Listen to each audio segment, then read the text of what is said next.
Sindio. Headline leo kwenye Daily Nation. Yo. Right? A World Cup like no other. On the back pages, Yo tena, it just continues and says, greatest show on earth begins. Terrain. Taifa leo nasema nini? Taifa leo nasema, acha katambe sasa. Kombe la dunia 2026. Yes, acha katambe sasa. Na pia mgaragazano pale uwanjani. Wakati ndo huu. Wakati ndo huu. Back page nasema, ngoma sasa itambe. Wana mafans hapo. Bafana. Kuna wale wa Mexico. Umevaa sombrero hiyo kofia. Je, sombrero kwa Kiswahili tunadhani inaitwaje? Sombrero. Kofia vikapu. Kofia uteo. Kofia ya uteo. Viwanja 16 kwa miji 16 Mexico. Alafu Canada na pia America. Alafu timu ngapi? 48 na siku 39 days. Yes. Yes, I'm telling you. And we are going to be doing some big things on NTV throughout this period. And let me not tell you more about it. Elijah is here. Elijah and James Okabi will be doing this every day. Yes. For the next how many days? 39. Where? Do we count today as part of the 39? I think so. 40 days. Only day one. Today's day one. Today's day one. Today's day one. Today's the big day. Today's day one. The opening ceremony. Mexico versus South Africa. It's a repeat of the 2010 World Cup opening ceremony. So it's gonna be lit. Don't the papers look beautiful? They do. Yeah? They I think do. this should be done more often. When you have I a sports agree. headline, Yeah, for sure. I think this is the most beautiful headline we've seen so far this year, apart from the one of Saudi. says the sports headline. I agree. Actually. When just had the to be back sports. page comes to the front page. Love it. Everything looks wonderful. Oh man. So tell us about this thing that you'll be doing, Elijah. I mean, we all know these matches will be happening late into the night. Yes. So we expect you guys to be telling us what happened last night. What happened early this morning. For those of us that aren't night runners. So this time round, we're not going to be sleeping. So the games are going to be happening from the first game maybe 10 p.m. and then you're going to be having games at 1 a.m. 2 p.m. They're about 4 a.m. 5 a.m. So it's going to be absolutely insane for all sports journalists out there and sports lovers. Yeah. So we're going to be having a wonderful show. Football Fix, you know Football Fix from Nation FM. It's coming to TV now. Yes. It's James Okabe, it's myself, it's a sports desk at NTV at Nation. We're going to be having super analysts. Also, we're going to be having fans come on board. We have a surprise guest. Hopefully, somebody who played at the World Cup is going to be coming. So you better be in the know. So it's going to be exciting. It's going to be exciting for sure. Hapo ametis vizuri. We're just like, who could it be? It's like when like, Jesus says, no one knows the day, the hour, or the time. Right. Like Nakam. Mningoje. Elijah, this is a World Cup unlike any other, held across a continent essentially, and 3 countries over the next about 40 days. Are there any differences in the way that the tournament itself is structured, like from other World Cups? Are there more teams, less teams? Are we seeing anything different in terms of that? Yeah, massively different because you've mentioned they're going to be 1 of 4 games. 1 of 4 games is a lot. So then that's because we have 48 teams now. Normally, we used to have 32 teams.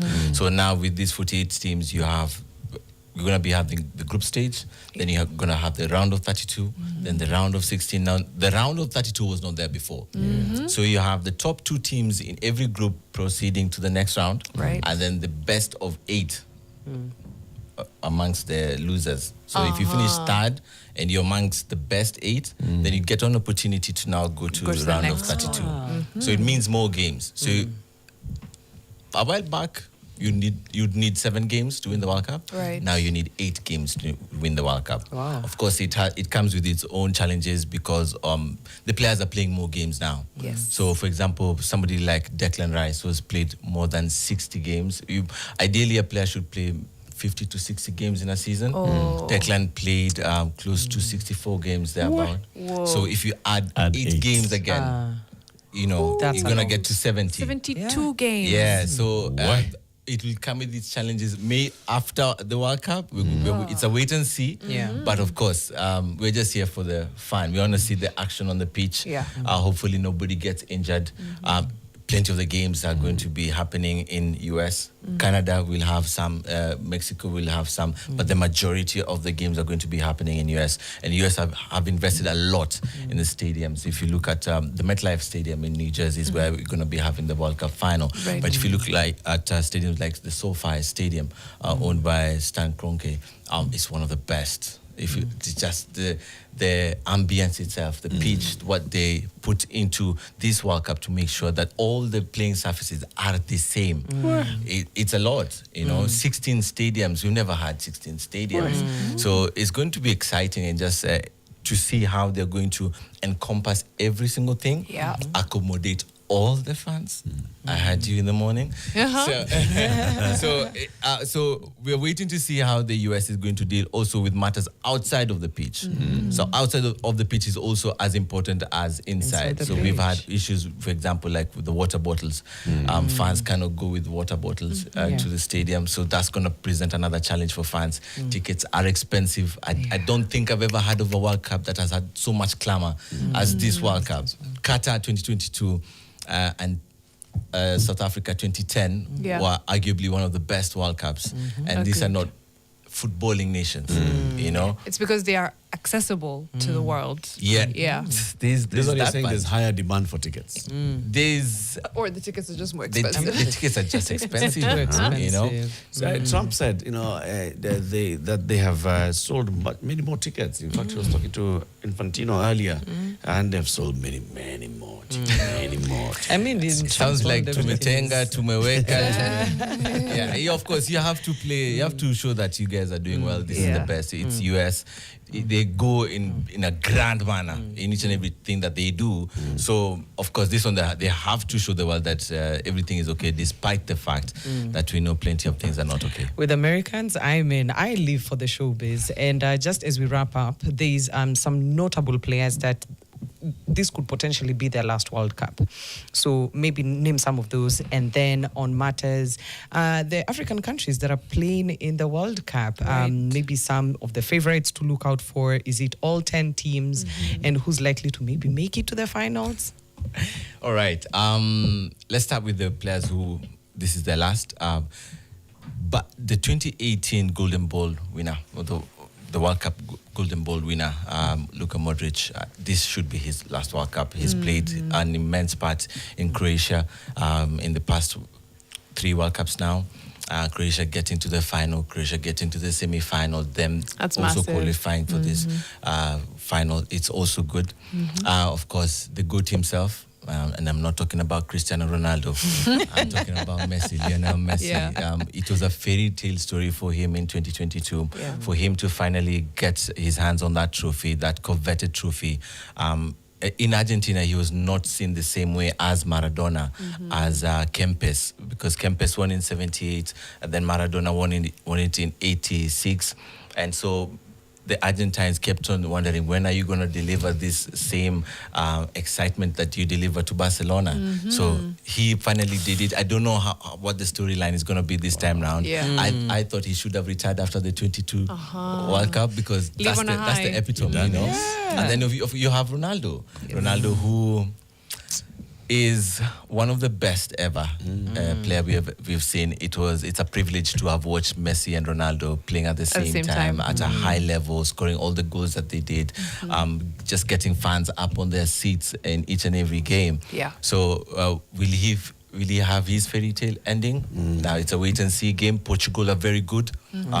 They are one of the contenders, but you have to realize it's only 8 countries that have won the World Cup. So if Portugal are to win, they'll become the 9th country. So it's going to be interesting. Plenty of pressure on him. Can Portugal have to get the balance right? Do they need Ronaldo or don't they need him? So which one is better? Of course, they would want to win the World Cup with Ronaldo in the team, but does he really suit them? They need to be a little bit more pragmatic. 2018 winners, France, of course, they have to be the favorites. They got to the final in 2022. They definitely have a shout in that. But also, Hurricane, I think this will be his last World Cup. So it's going to be interesting. For Africa, I'm going with Senegal. I think they have a point to prove. I don't know if I should call them the African champions, though. The African champions. The Senegalese team is proper. Morocco, of course, for what they did, reaching the semi-final, the first African country, and potentially maybe Ivory Coast. They beat France in the build-up, so maybe they can surprise us. Kuna maybe is more. 1:30 p.m. What Yes, time? Yes. 1:30. It's gonna be after the 1 p.m. news. It's gonna be from Monday to Friday. 1:30. Football fix. Make sure to tune in. We're gonna be having plenty of analysis there. Plenty of fans. You can send in your videos. We want to hear from you. This show is for the fans also. Yeah. So we're gonna be having interesting beats here and there. Watch parties maybe. So yeah, I like that. this is the place to be. Nation and TV is the place to be. Yeah, You heard it's, Elijah.